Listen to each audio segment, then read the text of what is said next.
ওই জায়গার মধ্যে কারো হাঁটু পরিমাণ দাম হবে, কারো টাকনু পরিমাণ গামের পরিমাণ হবে, কেউ আবার গামের মধ্যে সাঁতরাইতে থাকবে। আমার নবী কয় আরো একটু শুনে নাও হাসরের মাঠটা কেমন হবে। মা এসে সিদ্দিকা থেকে হাদিস এসেছে, ইহশারুন নাসু ইয়াউমাল কিয়ামাতি হুফাতান উরাতান গরলা। আমার নবী বলি উম্মত তোমরা জানো নি হাসরের মাঠে মানুষ কেমন ভাবে উঠবে। মা এসে সিদ্দিকা থেকে হাদিসে মুবারাকা বর্ণিত হয়েছে। মা এসে সিদ্দিকা কয় আমার নবী বলেছেন মানুষ হাসরের ময়দানে পায়ের মধ্যে তার জুতার কোনো ব্যবস্থা থাকবে না, খালি পায়ে উত্তোলিত হবে। আর নবী কয়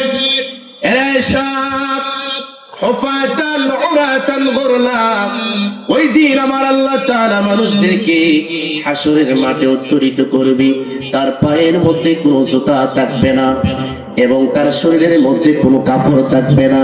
খতনাবিহীন অবস্থায় আমার আল্লাহ তাআলা প্রত্যেকটা মানুষকে হাসরের মাঠে উত্তোলিত করবে। বলেন সুবহানাল্লাহ। মা এসে সিদ্দিকা ডাক দিয়ে কই ইয়া রাসূলুল্লাহ ইয়া হাবিবাল্লাহ, নবীজি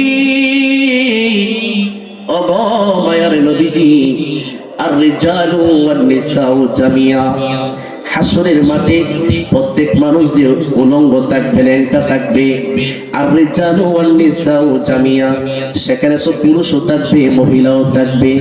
ইয়ানজুরু ইলা বা'দুহুম ফি বা'দিন, ইয়া রাসূলুল্লাহ ইয়া হাবিবাল্লাহ, নবীজি আমি আপনার কাছে জানতে চাই ওই দিন যে নারী পুরুষ একসাথে থাকবে তারা কি একে অন্যের দিকে তাকাইবে না? আল্লাহু আকবার বলেন।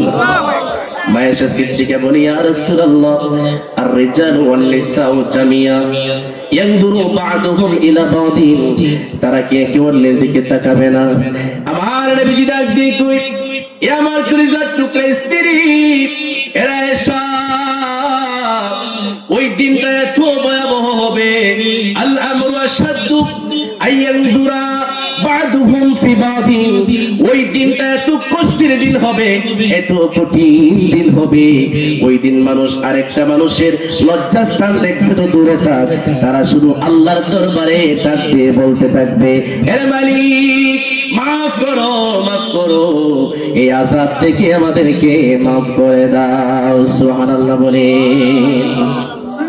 আল্লাহ ও গো আল্লাহ ক্ষমা করে দাও, মাফ করে দাও, ক্ষমা করে দাও, মাফ করে। সবাই তোমার সাথে বলুন আল্লাহ ও গো আল্লাহ ক্ষমা করে দাও, মাফ করে দাও, ক্ষমা করে দাও। যত দিনে জীবন বিনা জীবে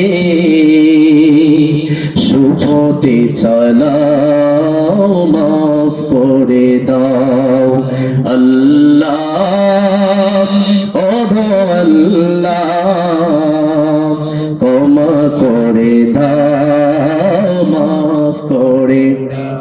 সম্মানিত হাজিরিন, আমার নবী এইভাবে আয়েশা সিদ্দিকাকে জবাব দিয়েছেন, এরা এসব ওই দিন মানুষ আরেকটা মানুষের লজ্জাস্থান দেখবে তো দূরে থাক, আমার আল্লাহর আযাব থেকে বাঁচার জন্য মানুষগুলি দিক দিগন্তে ছুটে বেড়াবে আর আমার আল্লাহর দ্বারে মুক্তির জন্য কানা চাইবে। বলেন সুবহানাল্লাহ।